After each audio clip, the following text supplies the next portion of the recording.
태조실록 8권 태조 4년 11월 28일 무자일 1396년 1월 9일 비가 내리다.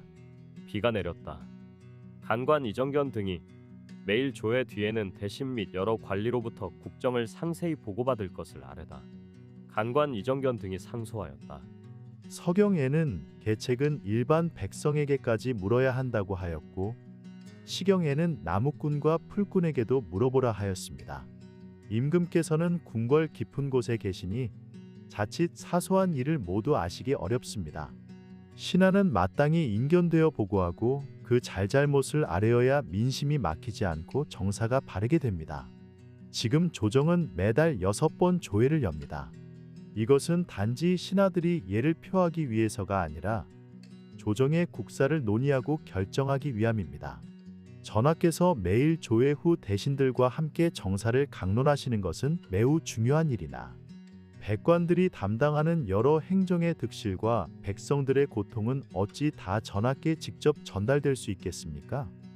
이에 청하옵건대 전하께서는 매번 조회를 마친 후 정전으로 나아가 앉으시고 대신들과 일반 관리 중 말하고자 하는 자가 있다면 누구든 말할 수 있게 하시며 기꺼이 듣고 좋은 건 받아들이시어 위아래의 소통이 막히지 않게 하소서.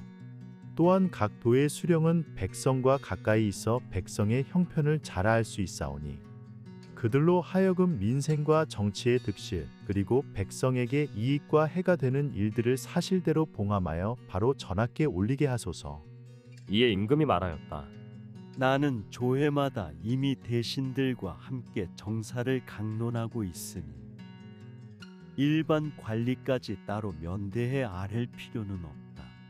그러나 각 도의 수령들은 마땅히 사실대로 문서로 써서 보고하게 하라. 공사노비에 따로 도감을 두고 노비 문제를 변정하게 하다. 형조 소속 관리 박신 등이 임금께 다음과 같이 아뢰었다. 신이 듣기로는 태평한 시대를 이어받은 군주는 기존 제도를 그대로 따르되 혼란한 시대를 이어받은 군주는 제도를 새로 정비해야 한다고 합니다. 3대의 성왕조차도 폐단을 없애기 위한 정치를 하지 않을 수 없었기 때문입니다. 삼가 생각하건대 전하께서는 고려 시대의 문란한 토지제도를 바로잡고자 사전을 폐지하고 경계를 새로 정하셨으며 공사전적을 불태우고 법제를 새로 세우셨습니다. 그리고 공문을 내려 각 토지의 크기를 정하고 국가 법령을 세워 호족들이 토지를 독점하지 못하게 하셨고 친족 간의 송사도 사라졌으며 공사간 모두가 편안해졌으니 이는 만세에 두고두고 전할 만한 좋은 제도입니다. 그러나 노비 문제는 여전히 옛 제도를 따르고 있어 송사가 번잡하고 위조와 속임수가 점점 늘어나고 친족 간에도 서로 원망하며 집안이 갈라지며 서로 빼앗고 속이는 일이 그칠 줄을 모릅니다. 모두가 이익만을 추구해 거짓과 참이 뒤섞여서 문서를 확인하기 어렵고 관리들도 이를 공정하게 판단하기 어려우며 판결 후에도 불만이 끊이지 않아 문제가 매우 큽니다. 전하께서도 이에 대한 문제를 알고 계시어 일찍이 판결로 끝낸 사건은 더 이상 다투지 못하게 하셨지만 새로운 송사들이 계속 발생하여 폐단이 여전합니다. 이제 전하께서 천명과 민심을 받들어 왕업을 세우시고 자손에게 이를 물려주고자 하시니 후세를 위한 염려가 크신 줄로 압니다. 그런데 어찌하여 이 노비 문제만은 개혁하지 않고 남겨두어 인심을 어지럽히고 세풍을 해치는 근원이 되게 하십니까? 부디 지금부터는 호조의 급전사처럼 도관 1인을 두어 쟁송이 있는 해에 노비 명부를 다시 작성하게 하고 원문을 거두어 진위를 확인하게 하시고 그 사람이 가진 노비의 숫자나 직급에 상관없이 현재 부리고 있는 수를 기록해 한부의 문서를 만들고 공문을 발급하여 옛 문서를 불살라 후세의 기준이 되게 하소서. 이렇게 하면 문서가 단순해지고 송사가 줄어들며 인심도 안정될 것입니다. 전일 사전 개혁 때에도 원망이 있었지만 시간이 지나 모두 안정되었습니다. 노비 문제는 그것과 달라서 예전부터 부리던 노비는 내력을 따지고 새로 생긴 천민은 원래 주인에게 돌려보내면 사람들도 도리어 편리하게 여길 것입니다.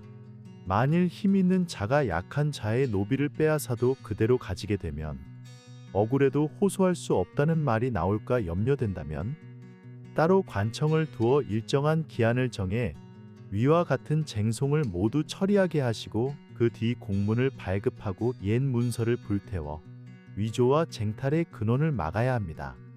또한 관청과 사찰의 노비에 대해서도 새로운 문서를 만들되 이 기준을 따르게 하여 복잡하고 문란하지 않게 하시고 이를 위한 금지 규정도 따로 마련해 아뢰겠습니다. 이에 임금은 도평의 사사에 명하여 논의하게 하였다. 도평의 사사는 형조 도관이 아랫 내용을 따라 공사노비에 대해 따로 도감을 설치하고 노비 문서를 새로 발급하며 옛 문서는 모두 불태우고 쟁송 중인 노비 문제는 도관이 담당하되 신축년 이후의 것은 병자년부터 2년 이내의 사건으로 제한하여 판결한 후 도감에 보고하고 문서를 발급하도록 하였다. 임금은 이를 그대로 따랐다.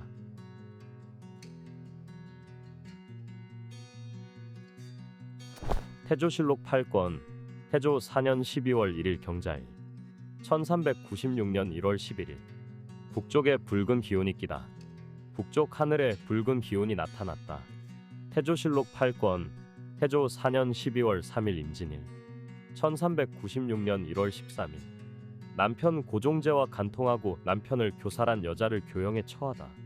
산원 최한종의 아내 중보가 그 남편의 고종제 김중명과 간통한 후 남편을 목 졸라 죽였다. 이 사건이 발각되었고 형조에서 조사한 결과 김중명은 도망쳤고 중보는 교수형에 처해졌다. 태조실록 8권 태조 4년 12월 7일 병신일 1396년 1월 17일 성균관과 교서관으로 하여금 문묘 역사를 감독하게 하다. 임금이 성균관과 교서감에 명하여 문묘의 공사 진행을 감독하게 하였다. 예조에서 과거식을 상정하다. 예조에서 과거 시험 방식에 대해 상정하기를 첫 시험은 경서를 강독하는 방식으로 하고 기존의 진사시를 폐지하고 생원시로 대체하자고 하니 임금이 이를 받아들였다. 신궁에 거둥하여 3일간 격구하는 것을 보다. 임금이 신궁으로 나아가 3일 동안 격구 경기를 관람하였다. 태조실록 8권 태조 4년 12월 8일 정유일 1396년 1월 18일 한산군 이색에게 쌀과 콩, 술과 고기를 내려주다. 임금이 한산군 이색에게 쌀과 콩, 백곡을 하사하고 술과 고기도 내려주며 이렇게 말하였다. 경은 나이가 많으니 술과 고기를 먹고 건강을 잘 유지하라. 당시 이색은 불교를 신봉하여 술과 고기를 끊고 있었기에 이러한 말씀이 있었다. 태조실록 8권 태조 4년 12월 11일 경자일 1396년 1월 21일 변혼이 아버지 제추부인의 딸에게 장가들었다 하여 간관이 변혼의 이혼을 청하다. 전 개성윤 변남용은 죽은 판서 이송의 아내 염씨에게 장가들었고 남용의 아들 변호는 이송의 딸과 결혼하였다. 이에 간관이 변혼이 처와 이혼하게 해달라고 청하였고 임금은 이를 허락하였다. 태조실록 8권 태조 4년 12월 12일 신축일 1396년 1월 22일 동북면 도순문사가 효자, 순손, 절부를 천거하니 복호하게 하다. 동북면 도순문사가 다음과 같이 보고하였다. 함주 사람 금지는 23살에 남편을 잃고 수절한 지 72세가 되도록 절개를 지켰고 정주 사람 신필은 나이가 99세입니다. 영흥부 백성 김부계의 조모는 32살에 남편을 잃고 과부로 지내고 있는데 김부계는 조모를 정성스럽게 모셔서 이제 70세가 되었습니다. 임금이 이들에게 각각 쌀 10석씩을 내려주고 복호를 명하였다. 태조실록 8권 태조 4년 12월 14일 개묘일 1396년 1월 24일 회례사 김적선이 일본에서 돌아오다. 회례사 김적선이 일본에서 돌아왔다. 오랑압과 수호적계 등 사인이 투항하다. 당시 북방 야인들의 귀화 실태. 오랑압, 수호적계 등 4사람이 조선에 귀순하였다. 삼국 말기 무렵부터 평양 이북은 모두 야인들의 사냥터가 되었는데 고려시대의 남방 사람들을 옮겨 살게 하고 의주에서 양덕까지 장성을 쌓아 국경을 튼튼히 하였다. 그러나 그 지역은 살기에 불안하여 자주 반란이 일어났고 군사를 보내 토벌하기도 하였다. 의주의 토호장씨는 조정의 명령을 따르지 않았고 남쪽에서는 왜구가 약탈을 일삼아 동서 수천리와 바다로부터 수백 리에 이르기까지 성곽이 불타고 해골이 들판에 널렸으며 사람이 살지 못하는 땅이 되었다. 안변이북은 여진이 차지하여 국가의 명령이 미치지 못했다. 고려 예종이 장수를 보내 깊이 들어가 토벌하고 성을 세웠으나 다시 잃고 명목상만 다스릴 뿐이었다. 임금이 즉위한 이후로 성스러운 교화가 서북면 백성에게까지 미쳐서 백성들이 안정된 삶을 살게 되었고 농경지가 개간되고 인구도 증가하였다. 의주의 장사끼리 스스로 조정에 복속하기를 원하였고 개국공신으로 참여하게 되었다. 이후 장씨 일가는 반란을 일으키지 않았고 의주에서 여연에 이르기까지 천리 강변에 고을을 설치하고 수령을 두었으며 압록강을 국경으로 삼게 되었다. 섬에 살던 외인들도 조정에 조공하며 무역을 다시 시작하여 남쪽 지방 백성들도 안심하고 정착하게 되었고 인구가 늘어 개 짖는 소리와 달구는 소리가 들릴 정도가 되었으며 해안과 험한 섬까지 개간하여 매일 평화롭게 살게 되었다. 동북면은 원래 왕업이 시작된 땅으로 오랫동안 조정의 은덕을 알고 두려워하였다. 야인의 추장들도 멀리서 와서 조정에 복속하였고 심지어 잠저에까지 드나들며 가까이에서 시중들었으며 동쪽으로 출정하거나 서쪽으로 정벌할 때에도 빠짐없이 따랐다. 여진족 중에서 알타리 두만의 혀보은 맹가천모가 화하 두만의 고론 아압출 타곤 두만의 고보가을 함난 도다루가치의 해탄가랑아 삼산 맹안의 고론두란 천모가 이란 두만 맹안의 보영마구라주 해양 맹안의 과라아와 실천모가 아도가 맹안의 오둔한자 실안춘 맹안의 해탄탑사 갑주 맹안의 운강괄 홍궁 맹안의 과라아올란 해통 맹안의 주오기동 동노울 맹안의 혀본부라 가남 맹안의 해탄설열 오라홀리 맹안의 혀본적올리 아사 맹안의 주오인다폴 인출알실 맹안의 주오한자 오롱소 맹안의 난독고로 해탄바라 토문 맹안의 고론발리 아목나 단괄해탄 고옥로 등이 있었다. 올랑합은 토문 지역의 과라아파라속이었고 험진의 올적합은 고주 지역의 과라아걸목나 답비나 가하답가이며 남돌의 올적합은 속평강과 남도라라 학배간 파라간의 올적합은 안춘과 과라아독 성계 등이 그 예이다. 임금이 즉위한 뒤 이들에게 적절히 만호 천호 등의 벼슬을 내리고 이두란에게 여진을 귀화시키게 하여 피발의 습속을 버리고 관복을 입도록 하고 짐승과 같은 행동을 고쳐 예의와 교화를 익히게 하며 조선인과 혼인하도록 하였다. 또 부역과 세금 납부도 일반 백성과 다름없이 하게 하였다.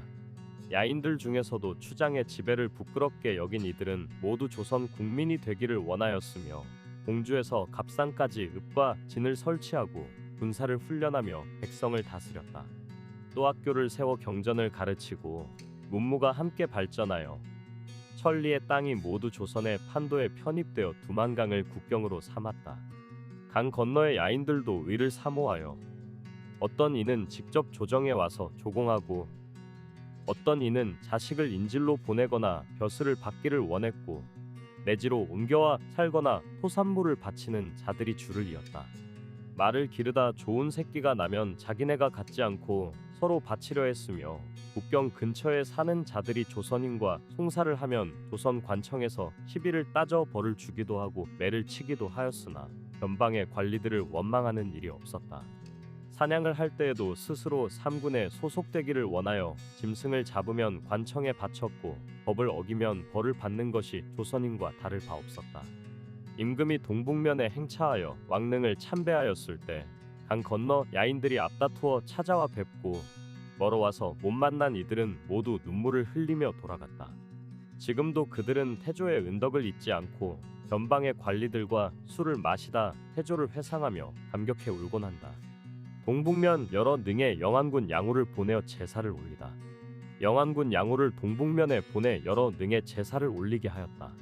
태조실록 8권 태조 4년 12월 15일 갑진일 1396년 1월 25일 노비 변정 도감을 설치하고 관리를 임명하다. 노비 문제를 바로잡기 위한 노비 변정 도감이라는 관청을 설치하고 좌복야 남재와 첨서 한상경, 중추 김희선을 판사로 임명하였다. 태조실록 8권 태조 4년 12월 16일 을사일 1396년 1월 26일 나무에 성에가 끼다. 나무가지에 성에가 끼었다. 이조와 병조에서 정한법의 시행을 청하다. 이조와 병조에서 고려 시대에 시행하던 정한법을 다시 시행해 달라고 요청하였다. 일본 대내전에 다다량이 토산물을 바치다. 일본의 대내전에 속한 다다량이라는 인물이 사람을 보내어 그 지역에 특산물을 바쳤다.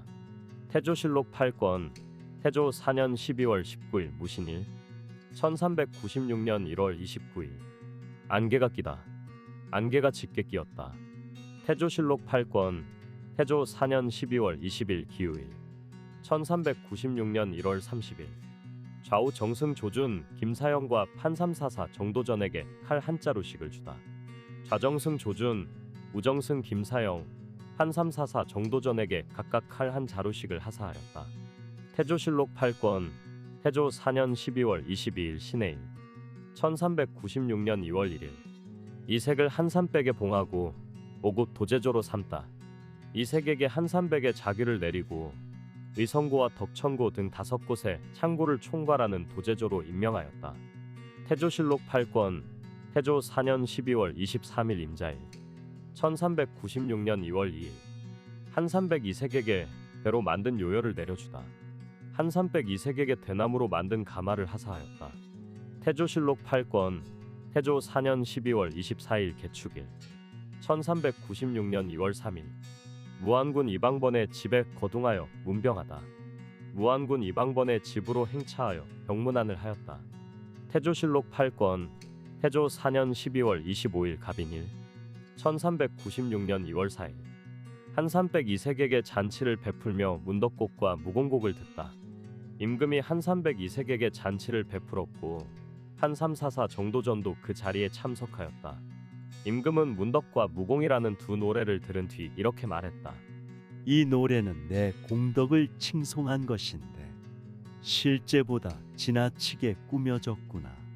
이런 노래를 들을 때마다 마음이 부끄럽다. 그러자 정도전이 대답하였다. 전하께서 그런 겸손한 마음을 갖고 계시기에 저희가 이 노래를 지은 것입니다. 주인을 죽이고 여종과 도망갔던 간부를 사지를 찍고 여종은 교영에 처하다. 전직 사복 소경이었던 정선이 도망친 여종을 집에 가도 바깥 출입을 못하게 하자 그 여종과 불륜 관계였던 용석이라는 자가 정선을 죽이고 여종과 함께 도망쳤다.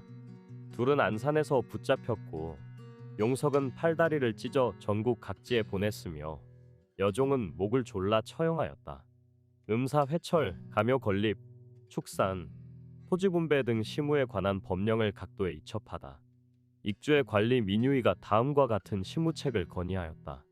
음란한 신당을 허물고 가묘를 세울 것, 닭과 돼지를 길러 노인과 병든 사람을 돕고 제사에 사용하게 할 것, 절에서 여종이 음식을 장만하는 것을 금지할 것, 죄인과 천민이 이리저리 떠도는 것을 금지하고 호적을 정비하여 토지를 나눠줄 것. 이에 임금이 말하였다. 이런 일들은 이미 법으로 정해 놓았지만 실행되지 못한 것들이다. 관청을 통해 각도에 이를 전달하게 하라. 태조실록 8권 태조 4년 12월 28일 정사일 1396년 2월 7일 새 궁궐에 들어가다. 새로 지은 궁궐로 입궐하였다. 태조실록 8권 태조 4년 12월 29일 무오일 1396년 2월 8일 백악을 진국백 남산을 목멱대왕으로 삼아 일반인의 제사를 금하다. 이조에 명하여 백악산을 진국백으로 삼고 남산을 목멱대왕으로 삼았다. 그리고 경대부와 일반 선비, 백성은 이 산들에 제사를 올릴 수 없도록 금하였다.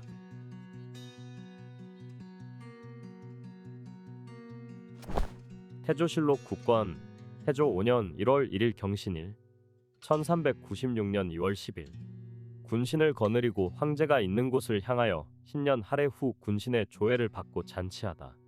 임금이 여러 신하들을 거느리고 명나라 황제가 있는 방향을 향해 정월 초하루에 새해 인사를 드렸다. 그 후 군신들의 조회를 받고 이어서 여러 신하들에게 잔치를 베풀었다.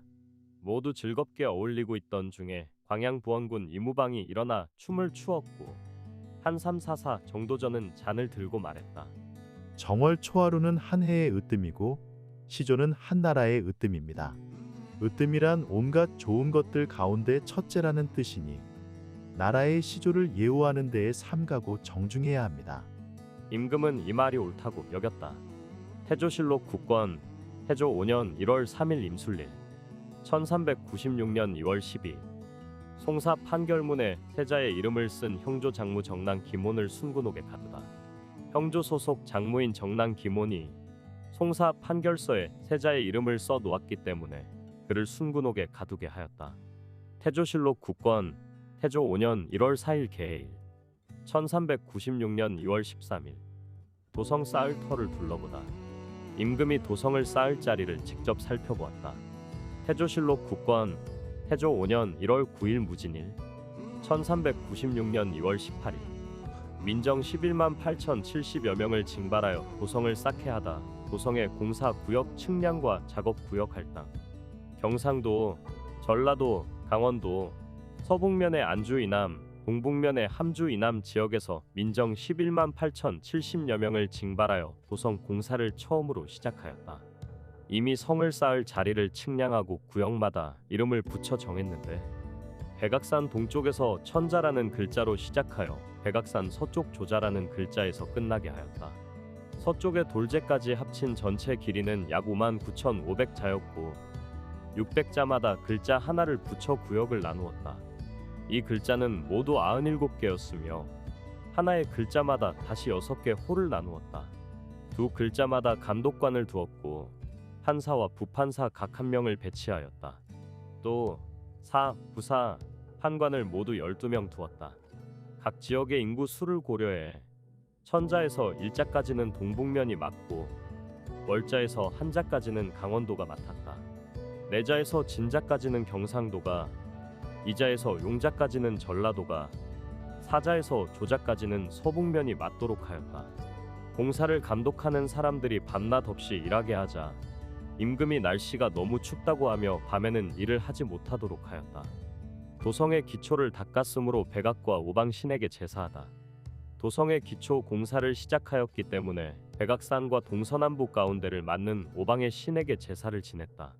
태조실록 국권 태조 5년 1월 10일 기사일 1396년 2월 19일 좌, 우도 인부 200명을 징발해 소격전을 건축하다. 좌도와 우도에서 인부 200명을 징발하여 소격전 건축에 투입하게 하였다. 태조실록 국권 태조 5년 1월 11일 경호일 1396년 2월 20일 공신들이 새 궁궐에서 임금에게 헌수하다. 공신들이 새 궁궐의 내전에서 임금에게 장수를 기원하며 예를 올렸다. 태조실록 국권 태조 5년 1월 14일 개유일 1396년 2월 23일 성 쌓는 역사를 둘러보다. 임금이 도성 공사 현장을 둘러보았다. 태조실록 국권 태조 5년 1월 16일 의뢰일 1396년 2월 25일 천추사 장자충이 경사에서 돌아오다. 천추사 장자충이 명나라 수도에서 돌아왔다. 태조실록 국권 태조 5년 1월 17일 병자일 1396년 2월 26일 유후사 거둥의 중지를 간관 이정견 등이 간했으나 윤허하지 않다. 임금이 유후사로 행차하려 하자 간관 이정견 등이 국문 밖에서 엎드려 만류하였다. 그러나 임금은 허락하지 않았다. 다음 날에도 이정견 등이 상소를 올려 행차를 멈춰달라고 하였으나 임금은 받아들이지 않았다. 내전에서 소재 대반야 도량을 열다. 스님 27명을 내전에 모아 재앙을 없애기 위한 대반야 도량을 열고 불교 의식을 열었다. 태조실록 국권 태조 5년 1월 19일 무인일 1396년 2월 28일 판사복시사에게 왕이 거동한 뒤에 세자를 잘 감시하게 하다. 임금이 판사복시사 여칭을 불러 지시하였다. 내가 밖으로 행차한 뒤에 세자가 혹시 밖에 나가 놀려고 해도 너는 말을 내주지 말도록 하라. 태조실록 국권 태조 5년 1월 20일 김효일 1396년 2월 29일 현비와 함께 유후사에 거동하다. 임금이 현비와 함께 유후사에 행차하였다. 참참문화부사 김입견의 졸기. 참참문화부사 김입견이 세상을 떠나자 3일 동안 조회를 중단하였다. 김입견은 복산 출신으로 원나라 때 순방 만호였던 김어진의 아들이며 고려 시대에는 장군으로 벼슬이 판밀직에 이르렀다. 조선 왕조가 시작된 뒤에는 참지문화를 거쳐 참참문화로 승진하였다. 향년은 57세였으며 시호로 양평이 내려졌다. 그는 아들이 없었다. 형조 전서 김승주에게 관직을 제수하다. 형조 전서 김승주를 동북면 청해도의 안무 겸 찰리사로 임명하였다. 원종 공신들에게 노권을 하사하다. 원종 공신들에게 노권을 하사하였다. 내시를 성쌓는 곳에 보내어 추위가 혹독한 날은 역사를 쉬라고 하다. 내시를 성쌓는 공사 현장에 보내어 이렇게 명하였다. 요즘처럼 추위가 혹심하면 얼어 죽는 사람도 생길 수 있으니 앞으로 바람이 심하게 불거나 눈이 오는 날에는 공사를 하지 말게 하라. 태조실록 국권 태조 5년 1월 21일 경진일 1396년 3월 1일 다리 심성 앞 벼를 침범하다. 다리 심성 앞에 있는 벼를 침범하였다. 태조실록 국권 태조 5년 1월 22일 신사일 1396년 3월 2일 나무에 성에가 끼다. 나뭇가지에 성에가 끼었다. 태조실록 국권 태조 5년 1월 23일 이모일 1396년 3월 3일 거가가 유우사에 이르다. 임금의 행차가 유우사에 도착하였다. 태조실록 국권 태조 5년 1월 24일 개미일 1396년 3월 4일 경상도에 있는 전 지신사 이첨을 부르다. 경상도에 있던 전 지신사 이첨을 조정으로 부르라고 명하였다. 화공에게 부처를 그리게 하여 새 궁궐에 안치하고 불사를 일으키다. 임금이 화공에게 명하여 부처의 그림을 그리게 하고 그것을 새 궁궐에 안치하게 하였다. 그리고 불사를 일으키게 하였다. 유밀과 쓰는 것을 금하다. 기름과 꿀로 만든 과자인 유밀과의 사용을 금하였다. 세자가 창기를 궁중에 출입시킨 데 대하여 한부림이 직간하다. 세자가 서연에서 강의를 마친 뒤 여러 강관들이 모두 물러가자 우보덕 한부림이 앞으로 나와 말했다. 들은 것이 있는데 말하지 않으면 옳지 않은 일이라 생각합니다. 세자가 대답하였다. 할 말이 있으면 하시오. 한부림이 말했다. 창기가 궁궐 안에 드나든다고 들었는데 정말입니까? 세자는 당황한 얼굴로 말했다. 앞으로는 다시는 가까이 하지 않겠습니다.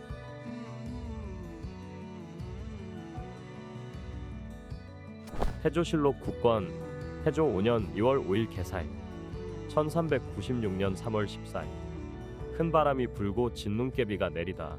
금천교 80여호가 불에 타다. 큰 바람이 불고 진눈깨비가 내렸다. 금천교 주변에 있던 집 80여호가 불에 탔다.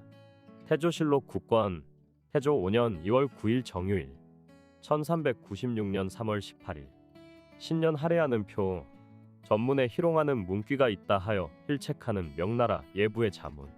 신년 할애 사절인 김을진과 고인백이 명나라 예부에서 보낸 자문을 가지고 돌아왔다. 그 자문에는 다음과 같은 내용이 담겨 있었다. 본부 관리가 황제의 명을 받들어 말씀드립니다.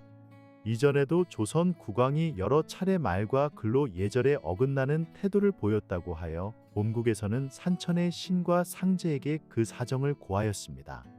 그런데 이번에도 조선에서 보낸 사신이 올린 홍무 29년 정월의 표문과 전문에 희롱하고 모욕적인 글귀가 있어 또다시 죄를 지은 셈입니다. 이와 같은 경우 군사를 이끌고 문제를 바로잡아야 마땅하겠지만 말이 지나쳤다고 해서 즉시 군사로 벌하는 것은 옳지 않다고 보았습니다. 주나라 때도 견융을 정벌하려 할 때 어떤 자가 말리며 선왕께서 정한 법제에는 외국의 군사를 쉽게 보내지 않는 5가지 이유가 있다고 하였습니다. 이번에 즉시 군사를 일으키지 않은 것도 같은 이유입니다. 그러므로 이로 하여금 일이 왜 벌어졌는지를 분명히 알게 하고 문제에 글을 지은 사람이 도착하면 사신은 돌려보낼 것입니다. 지금 황제의 명을 받들어 그 내용을 자문 형식으로 전달합니다. 현비와 함께 관음굴에 거둥하여 제를 올리다. 임금이 현비와 함께 관음굴에 행차하여 부처에게 제를 올리고 다음 날 궁으로 돌아왔다. 태조실록 국권 태조 5년 2월 13일 신축일 1396년 3월 22일 외선 한 척을 잡은 풍에도 도관찰사 송문중에게 궁언과 비단을 하사하다. 풍에도 도관찰사 송문중이 외선 한 척을 잡고 적의 머리를 바쳤다. 이에 임금은 대장군 김점을 보내어 궁중에서 만든 술과 비단을 하사하였다. 김약항을 중추원 학사로 박해룡을 대장군으로 삼다. 김약항을 중추원 학사로 임명하고 박해룡을 대장군으로 임명하였다. 태조실록 국권 태조 5년 2월 15일 개묘일 1396년 3월 24일 신년 하례의 표 전문 지은 김약항을 경사로 압송하며 명나라에 보낸 자문 박해룡을 보내어 신년 하례의 표문과 전문을 지은 김약항을 북경으로 압송하게 하였고 명나라 예부에 다음과 같은 자문을 보냈다. 홍무 29년 2월 9일에 우리 조선의 하정사 고인백 등이 북경에서 돌아왔습니다. 예부의 자문을 받아보고는 매우 놀라고 두려워 감히 몸둘 바를 몰랐습니다. 조선은 바다 밖 한쪽에 있는 작은 나라로 말과 글이 중화와 같지 않아 통역을 통해서야 겨우 뜻을 이해할 수 있습니다. 배운 것이 얕고 거칠어 글 쓰는 것이 서툴며 표문과 전문의 격식도 제대로 알지 못한 탓에 문장이 경솔해졌으니 어찌 감히 일부러 희롱하거나 모욕하여 분쟁을 일으키려 했겠습니까? 하늘의 밝은 이치로 굽어보신다면 이것이 거짓이 아님을 아실 것입니다. 다행히 너그러우신 황제께서 곧바로 죄를 묻지 않으시고 용서해 주셨으니 하늘처럼 크고 깊은 은혜에 몸둘 바를 모르겠고 부끄러움 또한 이루 말할 수 없습니다. 살펴본 바에 따르면 정조 표문은 성균관 대사성 정탁이 지었고 세자에게 올린 전문은 판전교시사 김약항이 지었습니다. 그러나 정탁은 현재 풍병을 알아 움직이지 못함으로 보낼 수 없고 황제의 분부에 따라 통사 곽해룡을 보내며 전문을 지은 김약항은 직접 북경으로 보냅니다. 황제의 결정을 기다리겠습니다. 경상도 기민을 진율하다. 경상도에서 굶주리는 백성들을 구제하게 하였다. 농사를 위해 도읍에 역사하러 온 사람들을 돌려보내다. 도당에 명하여 이렇게 말하였다. 새 도읍에 일하러 온 사람들은 이번 달 금음날이 되면 모두 돌려보내어 농사짓게 하라. 태조실록 국권 태조 5년 2월 18일 병오일 1396년 3월 27일 대가가 송경을 떠나다. 임금의 행차가 송경을 떠났다. 태조실록 국권 태조 5년 2월 19일 정미일 1396년 3월 28일 수미 들판에 불을 놓고 사냥하는 것을 구경하다. 수미 들판에 불을 놓고 짐승을 몰아 사냥하는 장면을 임금이 구경하였다. 태조실록 국권 태조 5년 2월 20일 무신일 1396년 3월 29일 동남방 하늘에 붉은 기운이 끼다. 동남쪽 하늘에 붉은 기운이 나타났다. 태조실록 국권 태조 5년 2월 22일 경술일 1396년 3월 31일 현비와 함께 유사에서 돌아오다. 임금이 현비와 함께 유사에서 돌아왔다. 통도사에서 송림사에 옮겨 두었던 부처의 두골 사리 등을 가져오게 하다. 예전에는 부처의 두개골 사리와 보리수입경이 통도사에 있었으나 왜구의 침입으로 인해 송림사로 옮겨 보관하고 있었다. 임금은 사람을 보내어 그것들을 다시 가져오게 하였다. 성균관 대사성 한부림을 의주에 보내어 임금의 뜻을 전하니 김약항이 충성을 약속하다. 성균관 대사성 한부림을 의주로 보내어 김약항에게 다음과 같이 임금의 뜻을 전하였다. 임금께서 너를 아끼지 않아서가 아니라 너는 여러 번 명나라의 명을 어겼기 때문에 어쩔 수 없이 보내는 것이다. 말조심을 하고 실수하지 않도록 하라. 이에 김약항이 대답하였다. 어찌 성심을 다하지 않겠습니까? 그리고 3월 초였새 김약항이 압록강을 건너려 할 때 한부림에게 이렇게 당부하였다. 바라건대 전하께서는 군자와 가까이 하시고 소인을 멀리 하시며 정치를 바르게 하고 법도를 밝게 하여 다스림에 힘쓰시길 바랍니다. 저는 죽고 사는 것에 대해 염려하지 않습니다. 이미 나라를 위해 죽을 각오를 한 지 오래입니다. 이 말씀을 전하께 꼭 전해주신다면 더할 나위 없는 은혜이겠습니다. 그렇게 말하고 그는 떠나갔다. 임금이 연사흘 동안 도성 축조 공사를 돌아보다. 임금이 도성 축조 현장을 사흘 연속으로 돌아보았다. 태조실록 국권 태조 5년 2월 25일 개축일 1396년 4월 3일 문무를 겸비한 자를 수령의 후보자로 천거케 하다. 임금이 도평의 사사에 명하였다. 요즘 수령들 대부분이 제 역할을 하지 못한다고 들었다. 각 관청에 명하여 가선 이하 6품 이상 중에서 문무를 겸비한 인재를 수령으로 삼을 수 있도록 천거하게 하라. 부적절한 인물을 천거하면 그 책임은 천거한 자에게도 물을 것이다. 태조실록 국권 태조 5년 2월 27일 을묘일 1396년 4월 5일 성문 밖 세 곳에 수륙제를 베풀어 역부중 죽은 자의 혼령을 위로하고 복호시키다. 성문 밖 세 곳에 수륙제를 열어 도성 축조 중에 죽은 인부들의 넋을 위로하였다. 그리고 명하여 그 집안은 3년 동안 부역을 면제하도록 하였다. 태조실록 국권 태조 5년 2월 28일 병진일 1396년 4월 6일 성 쌓는 역부를 돌려보내다. 도성의 규모 도성을 쌓던 인부들을 모두 돌려보냈다. 성의 험준한 구간에는 석성을 쌓았고 높이는 15척, 길이는 19,200척이었다.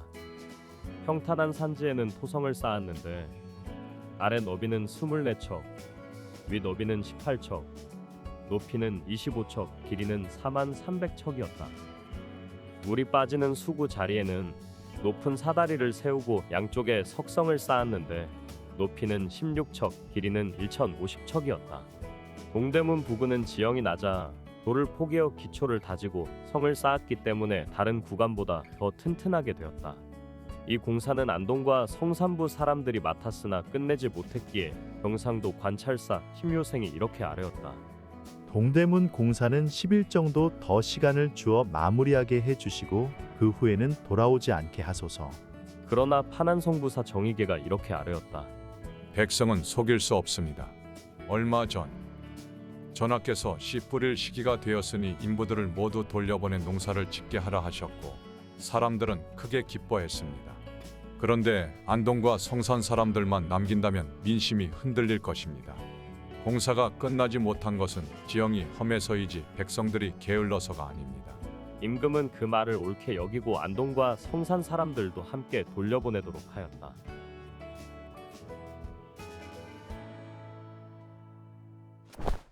태조실록 국권 태조 5년 3월 4일 신유일 1396년 4월 11일 축성을 감독한 경외관에게 잔치를 베풀다. 도평의 사사에 명하여 도성을 감독한 각 지방 관리들에게 잔치를 베풀게 하였다.